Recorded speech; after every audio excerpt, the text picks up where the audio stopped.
Later in the same conversation, the intrepid reporters hit on another myth about socialism, the "it'll never work in America" myth. There are 5.5 million Danes, right, and that's it. We have 300 million people here, Bill. Okay, this myth I really don't understand the logic of. If there are more people paying more taxes into a social welfare state, doesn't that mean more money?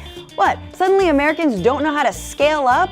We gave the world Starbucks, Walmart, and King Kong. We're all about scaling up.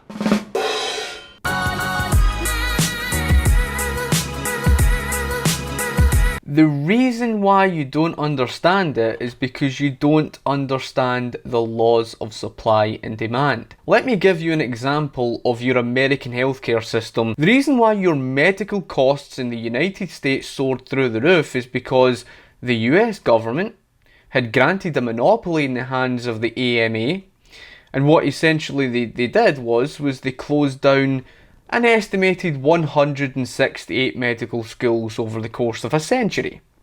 So by the time the mid-1990s came around, you had a lack of placements available for medical schools, for students to go to medical school, a lack of placements. After all, in 1996 there was about 44,000 applicants and only 16,000 placements available. Now, in the laws of supply and demand, in this same time period over the course of a century, not only did you see that 168 medical schools closed down, you saw a vast increase in the US population.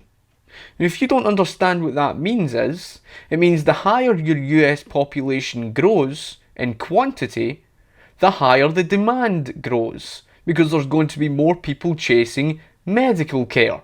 So there's going to be a higher demand for medical care. The more medical schools that you close down, the fewer medical doctors you have available on the market. Now, in the first 3 years between 1904 to 1907, there was a closure of 25 medical schools, and that saw a 50% reduction alone.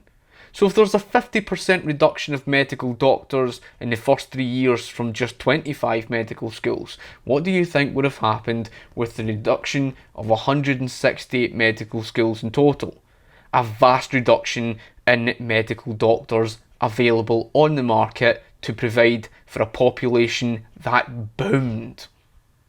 So your demand vastly increased and your supply vastly decreased.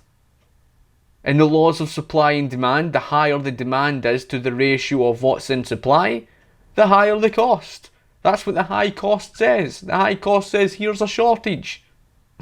So essentially, when you talk about, the United States of America having socialism, could you imagine 300 million people in the United States chasing healthcare in America?